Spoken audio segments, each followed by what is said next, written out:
Au nom du Père, du Fils et du Saint-Esprit, un seul Dieu, Amen. Que sa bénédiction repose sur nous maintenant et pour toujours. Amen. Joyeuse fête de la Sainte Croix, la glorieuse croix de notre Seigneur Jésus-Christ. Et d'ailleurs, on célèbre la fête de la Sainte Croix 2 fois pendant l'année. La première fois, c'est le 17 août, aujourd'hui, qui correspond le 27 septembre, et également le 10 Baramhat, qui correspond le 19 mars. Quand on regarde la croix, on voit que le Seigneur a choisi de mourir sur une croix, malgré la grosse peine, malgré la longue durée qui a passé sur une croix. Une personne peut passer sur une croix jusqu'à céder l'âme, malgré l'étirement des muscles pendant tout ce temps-là, et toute la peine et toute la douleur qu'il a vécue pendant ce temps-là. Également le saignement qui a duré très longtemps jusqu'à la fin de cette suspension sur la croix, jusqu'on l'en fait descendre de cette croix. Mais il a choisi cela pour mourir avec ses bras grands ouverts, pour accueillir tout le monde dans ses bras. Il a choisi cela pour être sur une grande colline, pour que tout le monde voie comment il a aimé le monde pour venir et monter sur cette croix. Il a choisi cela pour nous montrer comment était sa victoire, comment il était debout dans cette victoire. C'est la seule mort que l'homme pouvait mourir en étant debout. Sinon, une fois mort, l'homme il est allongé. Sauf dans cette mort-là, quand il meurt debout, annonçant sa victoire, malgré la mort et malgré toute sa peine. En cherchant dans l'Ancien Testament, on en trouve plusieurs images, plusieurs figures qui rappellent ce sacrifice et cette croix que le Seigneur a choisie pour nous sauver. Et parmi ces images, on trouve dans Esther l'histoire de Mardochée et Haman. Pendant le règne du roi Assuérus, Haman a préparé une croix pour pondre et suspendre Mardochée, juive. Pourquoi? Parce qu'il a refusé de se prosterner devant lui. Mais au final, quand on voit dans cette histoire, selon le plan de Dieu, c'est lui, Mardochée, c'est lui, Haman, qui est monté sur cette croix et qui est mort sur cette croix et non pas Mardochée pour laquelle cette croix a été préparée. C'est exactement ce qui est passé sur la croix du Christ. Quand on regarde la croix du Seigneur, la première idée qu'on peut avoir, c'est le Christ est mort. Mais ce qui se cache dans cette croix-là, c'est la mort du pouvoir du péché. C'est le diable, avec son pouvoir du péché, qui est mort et non pas le Christ, comme dans cette histoire. Le plan du Seigneur a prévu la fin du pouvoir du péché sur l'homme, sur cette croix. C'est le diable, finalement, qui a été captivé et qui était mort. Son pouvoir sur l'homme a été mort sur cette croix et par cette croix. Les Romains ont préparé une croix pour la mort du Christ, mais c'est le pouvoir du péché qui est mort sur cette croix. Dans l'épître de Saint Paul aux Corinthiens, première épître, il dit « Car la prédication de la croix est une folie pour ceux qui périssent, mais pour nous qui sommes sauvés, elle est une puissance de Dieu. » Quand tout le monde regarde la croix, première idée, mais c'est quoi ce Dieu que vous adorez malgré qu'il est mort? Mais notre foi nous apprend, et à l'intérieur de nos cœurs, on voit bien qu'est-ce qu'il nous a offert sur cette croix. Qu'est-ce qu'il nous a donné dans cette mort qu'il nous a offert? Par la mort, il a vaincu la mort. Par la mort, il nous a donné la résurrection des péchés. Quand on porte la croix, on porte le signe de notre victoire. On voit aussi dans l'Ancien Testament le serpent de cuivre que Moïse a dressé devant le peuple quand il était malade par le serpent ardent, le serpent errant, et comment à chaque fois qu'il regardait ce serpent de cuivre, il retrouvait la vie. Nous aussi, à chaque fois qu'on regarde la croix, on se souvient du pouvoir que le Seigneur nous a donné à travers cette croix. Par cette croix, dans la confession, dans le sacrement de la confession, mes péchés sont effacés. Le prêtre, quand il prie l'absolution, il lève sa croix pour annoncer que tes péchés sont pardonnés. Grâce à cette croix-là, c'est un pouvoir immense. Qu'est-ce qui est plus grand? Le pardon des péchés ou la guérison des maladies? Une question que le Seigneur a toujours posée au moment de ses miracles. À chaque fois que tu vois cette croix, souviens-toi du pardon que tu reçois du Seigneur de tes péchés dans le sacrement de la confession. Au moment de la prière de la réconciliation, le diacre, il se met dans l'autel face au public et il lève la croix pour annoncer que la réconciliation a été faite par la puissance de cette croix. C'est l'amour que le Seigneur nous a offert. C'est un amour qui est unique, qui n'est pas comme l'amour du monde. Quand tu penses que tu aimes quelque chose, tu cherches à l'avoir. Tu aimes quelque chose, tu aimes une voiture, une maison, une personne, tu cherches à acquérir ce que tu aimes. Quand tu aimes un repas, tu cherches à l'avoir, à le manger. Quand tu aimes un produit, tu cherches à l'acheter, à le posséder. C'est un amour que le monde nous a appris, mais il n'est qu'un amour égoïste, qui cherche ce qui est pour lui. Mais quand tu regardes la croix, tu en trouves un autre sens de l'amour, qui est donner plus que recevoir. Dans nos familles, la plupart des problèmes, des disputes, des malcompréhensions sont faites parce que chacun cherche qu'est-ce qu'il attend de l'autre, mais il ne voit pas qu'est-ce qu'il lui donne. Il cherche qu'est-ce que l'autre ne lui a pas donné. Qu'est-ce que mon épouse ne m'a pas préparé? Qu'est-ce que mon fils ne m'a pas donné? Qu'est-ce que mon entourage ne m'a pas offert? Et je m'énerve parce que je n'ai pas reçu. Pourtant, on pense très peu à ce qu'on offre, à ce qu'on donne. Mais attends, parce que dans cette relation qui est censée parfaite, qui est annoncée le jour du mariage, comme une œuvre parfaite du Seigneur, c'est ce qu'il appelle l'amour parfait. C'est l'amour de donner. Voyons comment un père de famille ou une mère de famille, elle offre toute sa vie, toute sa patience, toute son énergie pour ses enfants. Peu importe leur caractère, peu importe leur façon de la traiter, peu importe comment ils voient ses parents, mais il y a un seul sens de l'amour, c'est de donner et de se sacrifier pour ses enfants.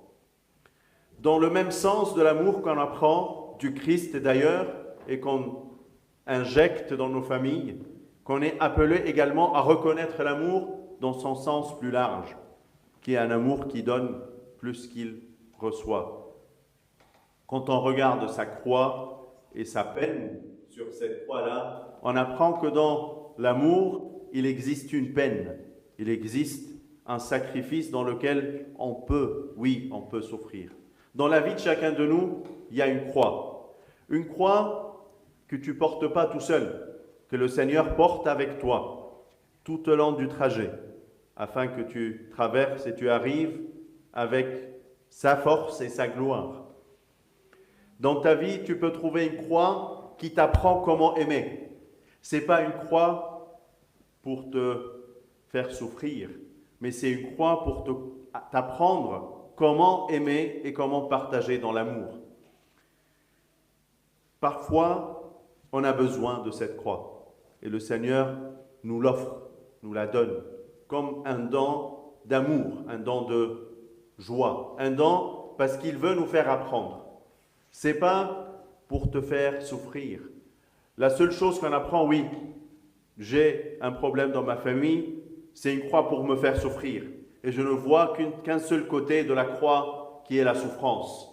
Mais dans la croix, il y a également la gloire, il y a la joie, il y a la victoire. Il ne te donne pas une croix pour uniquement souffrir, mais il te la donne pour t'apprendre comment, dans la croix, il y a l'amour, la joie et la victoire.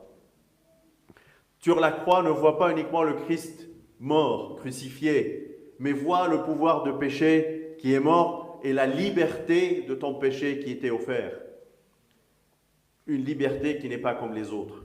Une liberté dont tu as besoin. Accroche-toi à la croix parce qu'elle est la seule sens de ton existence et de ta vie éternelle. Reconnais dans cette croix cet amour dont il veut t'apprendre et cherche qu'est-ce que tu as comme devoir de donner dans ta vie pour ta famille, pour ton entourage, pour tous qui sont autour de toi, pour ton service. C'est l'amour qui compte et c'est la seule chose et le seul message que tu apprends aujourd'hui par la fête de la croix. C'est l'amour parfait que le Seigneur nous fait apprendre. Que la gloire et la puissance de cette croix demeurent en nous. كل سنة وانتم طيبين بعيد الصليب. الكنيسة بتعيد بعيد الصليب مرتين في السنة. النهاردة 17 توت وبنعيد بيه مرة تانية يوم 10 برمهات الموافق 19 مارس. لما نبص للصليب نلاقي ان رب المجد اختار بإرادته هذا الموت، هذا الوضع وهذه الهيئة اللي عليها أسلم الروح لما كان مصلوب على خشبة الصليب. اختار الصليب برغم آلامه وتعبه، برغم كمية الدم اللي سقطت منه، برغم العضلات المشدودة طول الوقت، برغم المسامير اللي كانت فيه، برغم كل الألم وكل التعب اللي كان موجود بيعيشه وهو مصلوب على الصليب، لكن اختار الصليب. اختاره علشان ده الموت الوحيد اللي بيموت فيه الإنسان وهو واقف بيعلن انتصاره، واقف بيعلن إن انتصر على الموت وبالموت داس الموت. واقف فاتح دراعاته علشان كلنا ندخل جوه دراعاته دي ويكون لينا الخلاص والقيامة معاه. واقف على مكان مرتفع علشان كل الناس تنظر وتشوف الخلاص وما مقداره، قد ايه كان خلاص عظيم وقد ايه كانت عطية كبيرة جدا. كل ما نبص للصليب كل الناس تشوف فيه ايه؟ موت المسيح، لكن احنا بنشوف فيه حاجة تانية. لما نرجع في العهد القديم نلاقي صور كتيرة للصليب كانت متقدمة في مواقف كتيرة، ذبح إسحاق يمكن أشهرها، لكن نرجع لقصة أستير هنلاقي فيه شخصيتين، هامان رجل القصر ومردخاي اليهودي اللي كان رفض يسجد لهامان. ونلاقي هامان حضر ليه خشبة مرتفعة علشان يعلقوا عليها وينتقم ازاي هذا الإنسان، وكل اليهود رفضوا ان هم يسجدوا لهذا العظيم في قصر الملك. في عهد الملك أحشويرش كان هامان له سلطان كبير وأعد الصليب ده، لكن نلاقي في آخر القصة مين اللي اتصلب على الصليب؟ مش مردخاي، ولكن هامان نفسه اللي أعد هذه الميتة لمردخاي، هو اللي الملك أمر إنه يطلع على الصليب. هو ده حقيقة الصليب، له صورة موت المسيح لكن مخفي جواه موت سلطان الخطية عليك. كل الناس تبص للصليب تشوف فيه حاجة، لكن احنا بنشوف حاجة تانية، زي ما قال بولس في رسالته لكورنثوس: فإن كلمة الصليب عند الهالكين جهالة، وأما عندنا نحن المخلصين فهي قوة الله. كل الناس بتشوف في الصليب ده ايه؟ يقول لك ايه اللي انتم معلقينه ده؟ شايفين ايه إلهكم اللي مات؟ ايه اللي حصل؟ ايه الوضع؟ ايه الفكر الغريب اللي انتم بتؤمنوا بيه؟ لكن لا، احنا بنرى فيه قوة، بنرى فيه قيامة، بنرى فيه موت سلطان الخطية اللي كان موضوع عليا. الرومان أعدوا الصليب علشان المسيح يموت، لكن في حقيقة الأمر بالموت داس الموت وأعطانا القيامة. كل واحد فينا بيحمل الصليب، بيحمل رمز وفكر الانتصار بتاعه والنصرة اللي أخذها منه. في العهد القديم نلاقي موسى رفع الحية النحاسية، وكل اللي كان ملدوغ من الحية ينظر إليها فيشفى ويحيا. هي دي الحياة اللي كل واحد فينا أخدها. في سر الاعتراف تروح تعترف بخطاياك، أبونا يحط الصليب على راسك ويصلي، تتمسح خطاياك بقوة الصليب. قوة الصليب اللي موضوعة في هذا السر هي اللي بتمسح وبتغفر الخطايا. حاجة عظيمة جدا. أيهما أعظم، أن يقول لك مغفور خطاياك ولا يقول لك قوم احمل سريرك وامشي؟ أيهما أعظم؟ أعظم تكون عيان وتخف ولا تكون ساقط في الخطية والخطية دي تتمسح كأنك ما عملتهاش؟ في القداس في صلاة الصلح الشماس يقف وجهه للشعب رافع الصليب عشان يعلن إن الصلح تم من خلال الصليب. بهذا الصليب كان الصلح ما بيننا وما بين السماء. على الصليب رسالة واحدة بتقول لك حب، اعرف ازاي تحب. العالم بيعلمك حب، ايوه، بس حب مختلف عن الحب اللي تتعلمه بالصليب. العالم بيعلمك لما تحب حاجة تقتنيها، تدور ازاي تاخدها.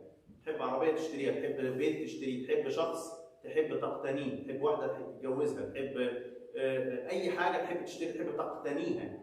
حب يعلمك إنك ذاتك تقتني، تاخد الحاجة. ممكن تشتري حاجات أنت مش محتاجها لمجرد إن أنت بس حبيتها، لكن ما دورتش أنت هتستعمل الحاجة دي حتى إزاي، لمجرد إنك عايزها أخدتها علشان ترضي ذاتك. لكن حب الصليب مختلف. حب يعلمك إيه اللي هتديه. في حياتنا الأسرية وفي حياتنا الاجتماعية أكبر مشكلة بتقابلنا كل اللي أنا منتظره من اللي قدامي ومش باخده. أنا منتظر من زوجتي كذا وكذا وكذا وكذا وما عملتوش. أنا منتظرة من زوجي كذا وكذا وكذا وما عملوش. كل لستة الانتظار أنا بتبقى حاضرة في ذهني نمرة 1 ونمرة 4 5 اللي أنا المفروض هديه أعطيته بالحقيقة ولا لا. ودي المشكلة. منتظر دايما هاخد إيه؟ ولادنا منتظرين دايما هياخدوا ايه من اهاليهم، لكن قليل بيفكروا هيدوا ايه لاهاليهم. مشكله كبيره دايما بنعيشها مع ربنا. دايما منتظرين عطاياه لينا ونتهمه بالتقصير في حياتنا. انت مش موجود، انت مش معانا، في حين انه اعطاك كل حاجه، لكن عينك دايما بتبقى على اللي انت بتحبه وناقصك وعايز تنتزعه او عايز تاخده. هو ده معنى الحب في قلبك اللي انت خدته من العالم. لكن لو تاخد معنى الحب من الصليب تلاقي مفهوم الحب اختلف خالص. مفهوم تاني، مفهوم يعلمك مغبوط هو العطاء اكثر من الاخذ. بهذا تغلب ايه؟ تغلب شهواتك، تغلب ضعفاتك، بتغلب اشتياقات العالم اللي جواك، بتغلب الخطيه اللي ساكنه جواك. بهذا تغلب ويكون لك الحياه الابديه. اعرف ان ليك نصره وليك غلبه في قوه الصليب. بص للصليب كده وكل ما تشوفه تقول انا مقصر في ايه؟ انا مش ببذل في ايه؟ ايه اللي متاخر عليا؟ انا عندي خطايا كتير ما اعترفتش بيها، محتاج اروح اعترف. عندي حاجات كتيره مقصر فيها في صلاتي، في علاقتي بربنا، انا ما اعطيتكش يا رب. بماذا اكافئ الرب على كل ما اعطانيه؟ ارد لك يا رب ازاي؟ ده مش هعرف. حاجات كتير ناقصه ومحتاج اعملها. تبص على الصليب وتقول انا مقصر في بيتي، مقصر في اسرتي، مقصر في اولادي، مقصر في كذا، مقصر في كذا. تشوف وترى كميه التقصير اللي موجود في حياتك لانك ما عطيتش كفايه. تبص للصليب وتتعلم ازاي تحب وازاي تعطي. الصليب بيحررك من خطاياك، هو اللي بينقلك للحريه، حريه مجد اولاد الله. ربنا كده يدينا كلنا ان احنا يكون لينا قوة الصليب ويكون لينا مجد الصليب في حياتنا، له كل مجد وكرامة من الآن إلى الأبد.